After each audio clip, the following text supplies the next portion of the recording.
8월 24일 목요일 새벽 예배를 하나님께 드리겠습니다. 찬송가 390장 예수가 거느리시니 390장 1절 4절을 찬송하겠습니다.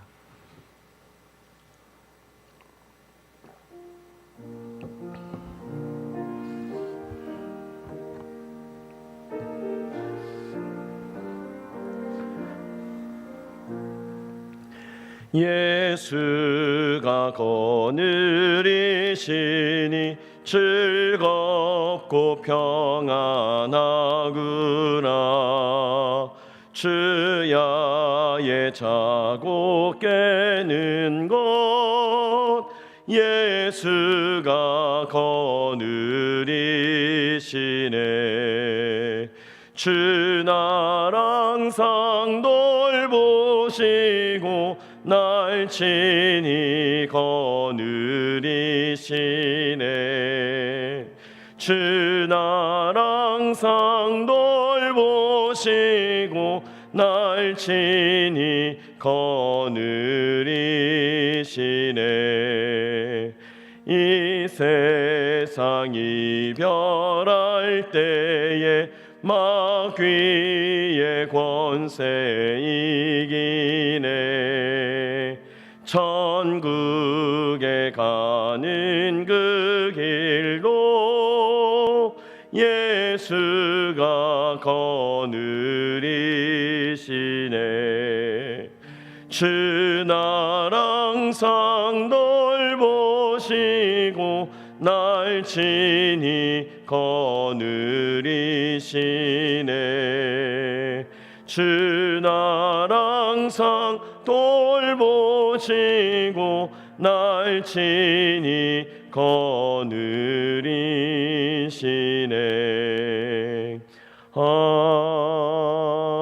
아멘. 아멘. 하나님 우리에게 주시는 말씀 예레미야 25장 1절로 14절까지 말씀입니다. 예레미야 25장 1절로 14절까지 말씀을 교독하겠습니다.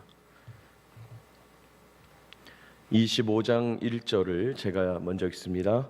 유다의 왕 요시야의 아들 여호야김 넷째 해 곧 바벨론의 왕 느부갓네살 원년에 유다의 모든 백성에 관한 말씀이 예레미야에게 임하니라.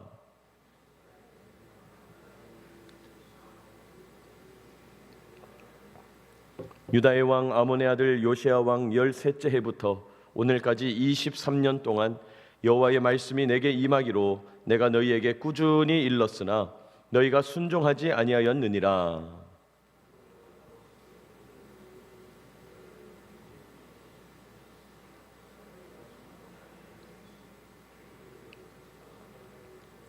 그가 이르시기를 너희는 각자의 악한 길과 악행을 버리고 돌아오라. 그리하면 나 여호와가 너희와 너희 조상들에게 영원부터 영원까지 준 그 땅에 살리라.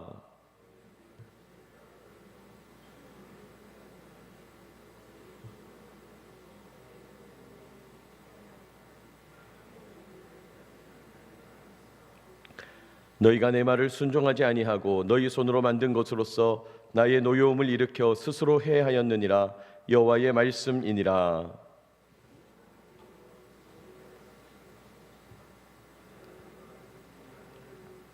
보라 내가 북쪽 모든 종족과 내 종 바벨론의 왕 느부갓네살을 불러다가 이 땅과 그 주민과 사방 모든 나라를 쳐서 진멸하여 그들을 놀램과 비웃음거리가 되게 하며 땅으로 영원한 폐허가 되게 할 것이라. 여호와의 말씀이니라.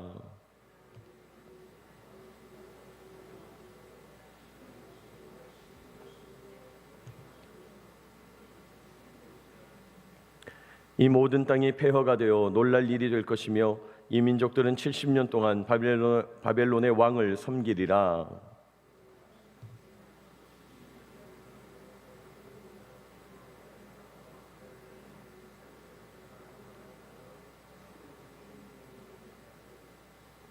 내가 그 땅을 향하여 선언한 바 곧 예레미야가 모든 민족을 향하여 예언하고 이 책에 기록한 나의 모든 말을 그 땅에 임하게 하리라.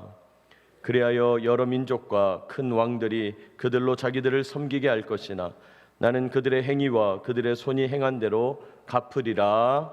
아멘. 오늘 예레미야 25장 말씀을 우리 함께 읽었습니다.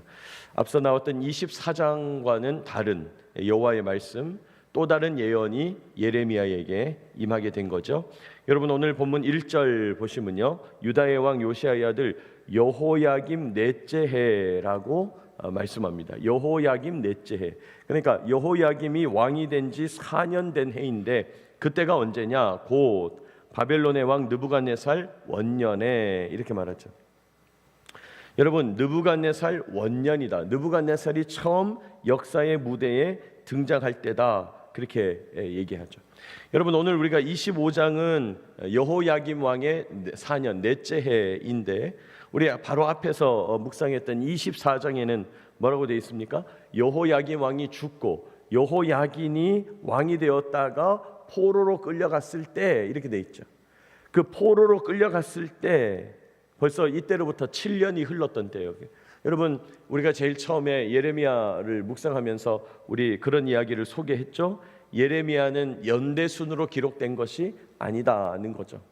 여러분, 지금 24장에서는 여호야김 왕이 죽은, 여호야김 왕은 한 11년 다스렸는데 여호야김 왕이 11년 다스리고 죽고 나서 혼란한 때, 시드기야가 막 왕이 됐을 때, 그래서 3개월짜리 왕이었던 여호야김은 잡혀갈 때, 그때를 배경으로 한다. 24장이 그렇게 돼 있거든요.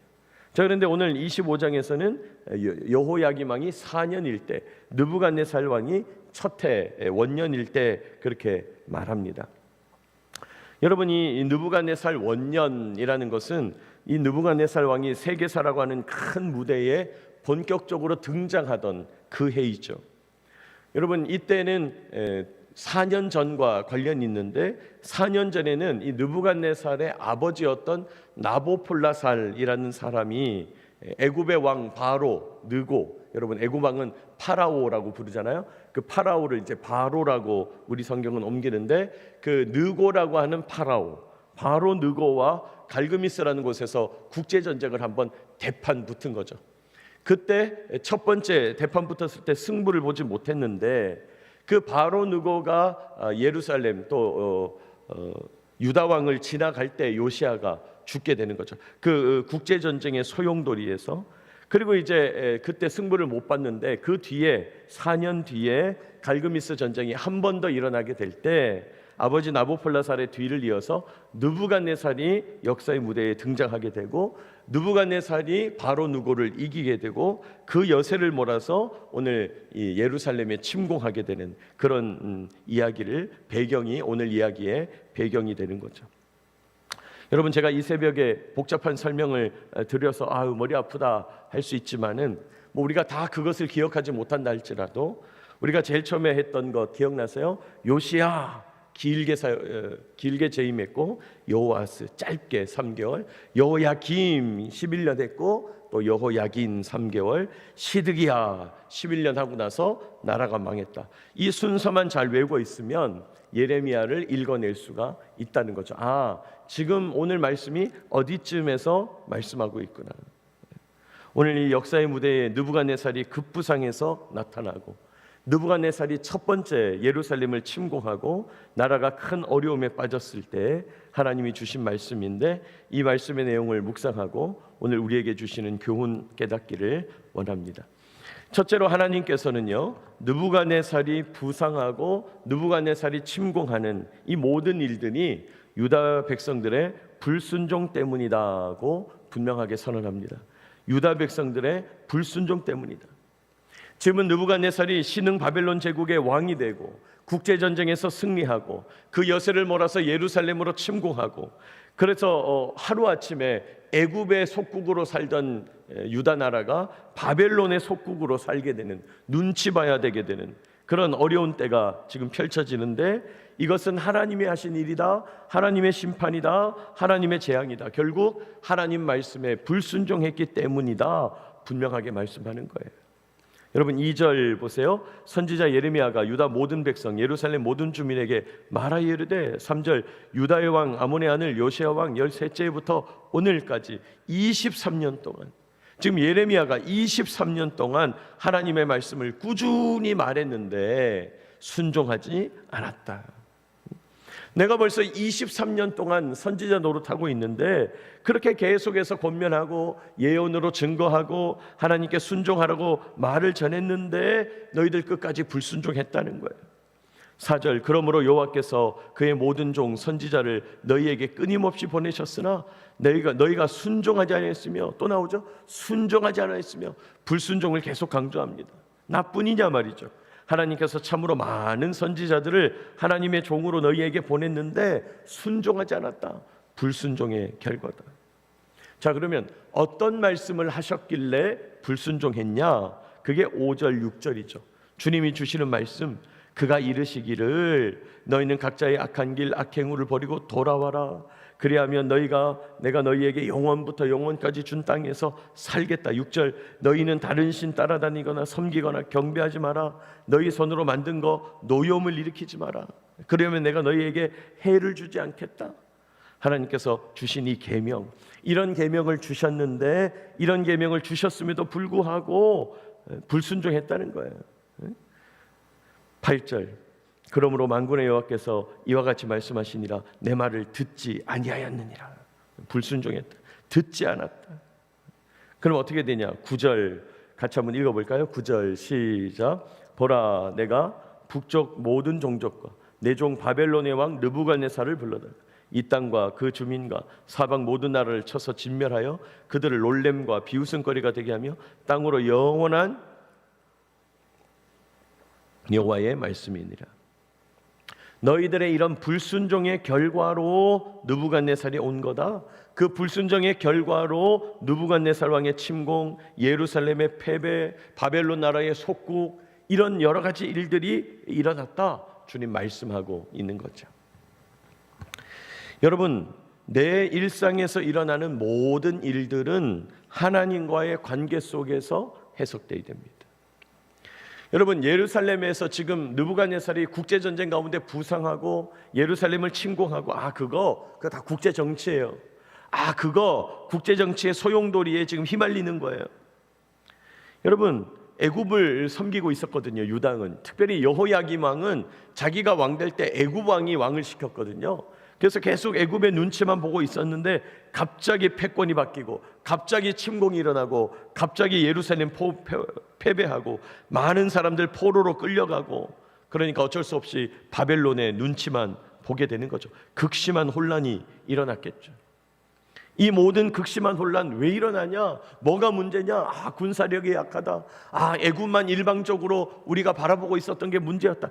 여러 가지 처방이 나오지만은 그 모든 것 하나님과의 관계 속에서 생각하라는 거예요. 그래야 하나님 명쾌하게 정리하시는 거예요. 오늘 하나님 말씀합니다. 명쾌하게 너희들 불순종했다는 거예요. 여러분, 우리도 마찬가지입니다. 하나님과의 관계 속에서 생각하면요, 복잡한 문제가 단순해져요. 내 일상에서 일어나는 모든 일들, 모든 사건들, 모든 경험들 하나님과의 관계 속에서 해석되어야 합니다. 나는 지금 하나님과 바른 관계를 맺고 있는가? 나는 지금 하나님께 바르게 예배 드리고 있는가? 하나님은 예배 드릴 때마다, 말씀 들을 때마다 지속적으로 나에게 무엇을 말씀하시는가? 하나님은 나를 통하여 어떤 삶의 태도를 요구하시고 어떤 삶의 언어를 요구하시는가? 여러분, 이렇게 묵상을 통해서 하루하루 살아가게 될 때, 기도하면서 주님 의지하면서 살아가게 될 때 내 삶의 모든 일들, 사건들, 경험들을 이해하게 된다는 거예요. 해석할 수 있게 된다는 거예요. 여러분, 물론 우리 삶이 늘 순종하고 또는 늘 불순종하고 그렇진 않죠. 사실 우리 삶은요, 순종과 불순종이 계속 번갈아 오고 있죠. 어떤 파도가 밀려오는 것처럼 순종의 파도 왔다가 불순종의 파도 왔다가 갔다가 위로 올라갈 때가 있는가 하면 아래로 내려갈 때가 있는 어떤 리듬처럼 우리가 그렇게 살아가고 있는데, 그럼에도 불구하고 우리는 늘 하나님과의 관계 속에서 해석하는 일을 해야 한다는 거예요. 혹시 이 일은 불순종의 결과는 아닌가? 지금 나에게 일어나는 이런 좋은 일들은 과연 순종했기 때문에 일어난 일인가? 여러분, 분별해야 된다는 거예요. 일상 속에서 일어나는 모든 일들 하나님과의 관계 속에서 해석하게 되는 저와 여러분 되시길 축복합니다. 이 말을 기억해야 합니다. 순종의 결과인가? 불순종의 결과인가? 분별해야 돼요. 두 번째로 하나님께서는 느부갓네살을 통해서 고통이 일어나고 있고 회복이 일어나고 있는데 70년 걸린다고 말씀해요. 70년이 걸린다. 느부갓네살이 지금 침공해서 너희들 당하는 고통, 포로로 끌려가는 것, 속국이 되는 것, 침공을 당하여 많은 사람이 죽게 된 것, 이거 한 번으로 끝나지 않을 거다, 그렇게 말씀하는 거예요. 여러분, 이미 잠깐 말씀드렸지만은 여러분, 느부갓네살 왕이 지금 이 여호야김 4년에 첫 번째 침공하거든요. 여호야김 왕이 죽고 나서 또 침공해요. 그래서 또 3개월짜리 왕을 끌어내리고 시드기야를 왕을 세워요. 그 두 번째 침공이죠. 또 여러분, 시드기야가 망할 때 세 번째 침공해서 예루살렘을 완전히 망가뜨립니다.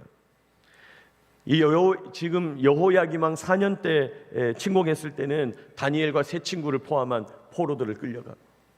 또 여호야김 왕이 11년 다스리고 나서 여호야김 왕이 죽고 침공하고 있을 때는 여호야긴이라는 왕과 그의 어머니와 수많은 귀족들, 특별히 에스겔도 끌고 가고, 그로부터 또 9년 지나서 이제 햇수로 3년이나 포위를 당한 다음에 유다가 망하게 되는데 세 번째 침공. 그러니까 지금 한 번으로 끝나지 않는다. 그뿐 아니라 그럼 언제까지냐? 포로 생활이 또 있다는 거예요. 한 번의 침공으로 심판이 끝나는 게 아니라 세 번 더 있을 것이고 70년 뒤에 포로 생활하고 나서야 회복이 시작된다. 지금 그 이야기를 하고 계시는 거예요. 여러분, 오늘 보면 10절 보시면 내가 그들 중에 기뻐하는 소리, 즐거워하는 소리, 신랑 소리, 신부의 소리, 맷돌 소리, 등불빛이 끊어지게 한다. 무슨 말입니까? 암흑의 땅, 절망의 땅, 아무런 기쁨도 없는 땅으로 만들어버리겠다. 11절 모든 땅이 폐허가 되어 놀랄 일이 될 것이며 이 민족은 몇 년 동안? 70년 동안 바벨론의 왕을 섬기리라. 너희들 절망의 상황, 고통의 상황 70년이나 갈 거다. 이번 한 번만 느부갓네살의 침공을 당해서 우리가 불순종했더니 하나님 심판하시네, 이제 다 끝났나 보다, 그게 아니라 70년 포로 생활을 분명하게 말하는 거예요. 12절 여호와의 말씀이니라. 70년이 끝나면, 자, 그렇게 70년 지나놓고 나면 하나님께서 바벨론도 이제 폐허가 되게 하겠다, 바벨론도 망하게 하겠다 약속하죠. 13절 내가 그 땅 바벨론 땅을 향하여 선언한 바 예레미야가 모든 민족을 향하여 예언하고 이 책에 기록한 나의 모든 말을 그 땅에 임하게 하리라. 하나님의 지금 시야는 당장 1년, 5년, 7년이 아니라 70년 넘게 바라보고 있다는 거예요.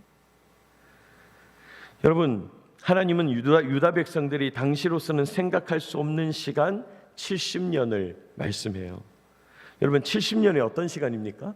정말 긴 시간이죠. 세대와 세대가 거듭하는 시간이고, 손자가 태어났다가 이 손자가 할아버지가 되어서 생애를 마감할 수도 있는 시간이에요. 엄청 긴 시간이죠. 더 나아가서 하나님은 애굽을 물리치고 유다 나라를 잡아먹고 고대 근동 패권을 차지했던 바벨론, 그 바벨론이 융성하다가 갑자기 망하고 그 다음 세계 역사로 이어질 정도로 이어지는 그런 시간이에요. 그게 70년이죠. 여러분, 우리 하나님은 광대하시고 위대하세요. 우리 하나님은 모든 것의 주인이 되시고 모든 나라의 왕이 되시죠. 우리가 이런 말들을 막 고백을 하는데, 여러분, 실제로 우리가 하나님의 위대하심, 광대하심에 대한 감을 잃어버릴 때가 있잖아요. 여러분, 자꾸 우리는 현실에 매몰되다 보니까 하나님의 위대하심, 광대하심을 자꾸 잊어버린다는 거죠. 여러분, 우리 하나님은 어느 정도로 광대하실까요? 5년? 10년? 그걸 넘어서 70년 넘어서 100년, 1000년. 하나님은 그거 이상으로 영원한 분인 거죠. 여러분, 우리가 왜 역사 앞에서 겸손해야 됩니까? 역사 앞에 서보면 내가 얼마나 작으냐를 알게 되는 거죠. 또 공간적으로도 마찬가지입니다. 우리는 그저 이 넓다고 하는 기지에 있고 또 이 주변에 있지만은 이 대구를 넘어서 한반도를 넘어서 동북아를 넘어서 태평양을 넘어서 지구보다 훨씬 크신 분이죠. 우리 하나님은. 우리는 그 하나님의 거대한 디자인 속에 살아가는 작고 작은 미물에 불과하다는 거예요. 하나님이 우리를 바라보실 때 우리가 벌레보다 더 작게 바라보시지 않겠어요? 그런 우리 자신인데 영원하신 하나님이, 광대하신 하나님이 우리를 만나주시고 우리와 교제하시는 거죠. 여러분, 하나님의 시야는 우리 수준을 뛰어넘는다는 거예요. 이 한 번의 고통 빨리 끝나야 될 텐데, 이 한 번의 전쟁 빨리 끝나야 될 텐데, 이 한 번의 재앙 빨리 끝나야 될 텐데, 그 정도 수준이 아니라는 거예요. 여러분, 하나님의 영원함으로 나아가는 저와 여러분 되시길 축복합니다. 하나님의 그 큰 시야가 있다는 거예요. 나는 언제 좋은 날 올까? 몇 달만 힘든 거 지나면 좋아지겠지. 몇 년만 지나면 편안해지겠지. 여러분, 혹시 이런 수준에 머물러 있지 않습니까? 영원하신 하나님의 시간을 바라보면서 하나님 앞에서 머무는 나의 삶, 나는 정말 아무것도 아니구나, 너무 작구나, 너무 어리석고 무익한 존재구나 고백하게 되시기를 축복합니다. 여러분, 우리가 너무 작은 것에 집중하고 있으면 시야가 가려진다는 거예요. 때로는 우리가 크게 보아서 내가 살아가고 있는 현실의 한계를 깨달아야 돼요. 여러분, 우리가 기도한다는 게 뭡니까? 여러분, 우리가 기도한다는 게 아유 주님 힘들어요, 고통스러워요, 도와주세요, 이것도 기도지만은 기도를 하다가 보면 하나님이 영으로 우리의 시야를 확 잡아당기는 거죠. 우리를 지금 이 땅에 붙어있는 사람이었다가 저 하늘에 띄우는 거죠. 더 넓게 바라보게 하신다는 거예요. 여러분, 때로 수십 층, 100층도 넘는 고층에 올라가 봐야 되는 이유가 뭘까요? 올라가 봐야죠. 지금 내가 살아가는 세상이 그냥 성냥갑 같고 사람이 개미보다 더 적어 보이고 그런 걸 바라보면서 우리 살아가는 거 아무것도 아니구나, 현실의 한계를 깨달아야 되는 거죠. 하나님의 광대한 시야로 나의 삶을 바라봐야 하는 겁니다. 아니, 고층 빌딩에만 올라가도 그런 마음이 드는데 저 높고 높은 별을 넘어 저 천상세계에서 우리를 바라보시는 주님 얼마나 광대하시냐는 거예요. 현실에 매몰되어서 현실에만 골몰하고 있어서는 안 된다는 것입니다. 여러분, 하나님의 시야로 내 삶을 바라보게 되시기를 축복합니다. 오늘 하나님은 앞으로 유다 백성들이 당할 고통과 재앙, 불순종의 결과다 분명하게 말씀해요. 내 삶의 모든 일들 하나님과의 관계 속에서 해석돼야 합니다. 또 하나님의 광대한 시야로 내 삶을 바라볼 수 있어야 된다 그랬습니다. 1년, 10년, 70년이 아니라 그 넘어서 수백 년, 수천 년의 시야를 가지고 하나님의 역사심을 깨닫고 그 영원의 시간 속에서 내 삶을 해석해야 되겠다, 주님 말씀합니다. 여러분, 오늘도 하나님의 시야로 내 삶을 바라보게 되시는 저와 여러분 되시기를 축복합니다. 기도하겠습니다.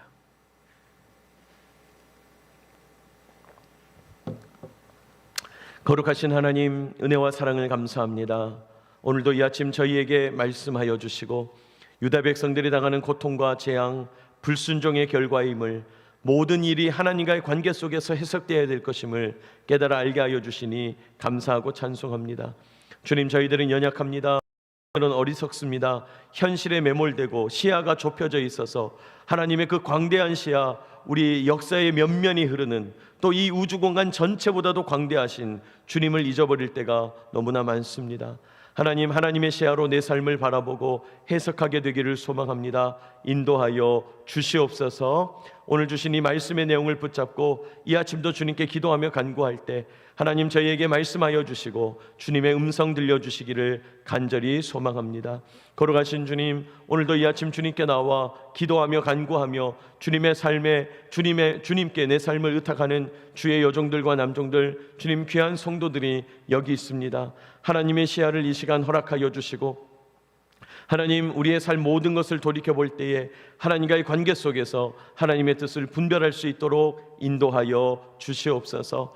내려놓는 기도의 제목들 주님께서 일일이 경청하시며 들으시며 반응하시고 역사하셔서 주님의 뜻이라면 속히 이루어 주시고 주님의 뜻이 아니라면 주님 분명히 안 된다고 계명의 말씀으로 말씀하여 주시고 기다려야 할 때에는 인내할 수 있는 용기를 저희에게 허락하여 주시옵소서.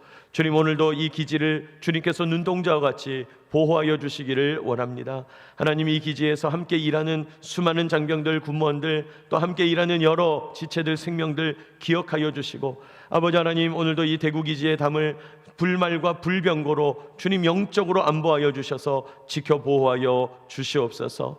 오늘 이곳에서 이륙하고 착륙하는 모든 항공기의 이륙과 착륙을 주님 주장해 주시고 주님 비행안전과 지상안전을 책임져 주시옵소서. 계속 연습이 진행되고 있습니다. 하나님께서 지켜보아여 주시고 맡겨진 임무를 능히 수행하며 목표를 달성할 수 있도록 역사해 주옵소서. 우리 모두를 지키시고 인도하시는 주님을 의지하옵고 예수님의 이름으로 축복하며 기도하옵나이다. 아멘.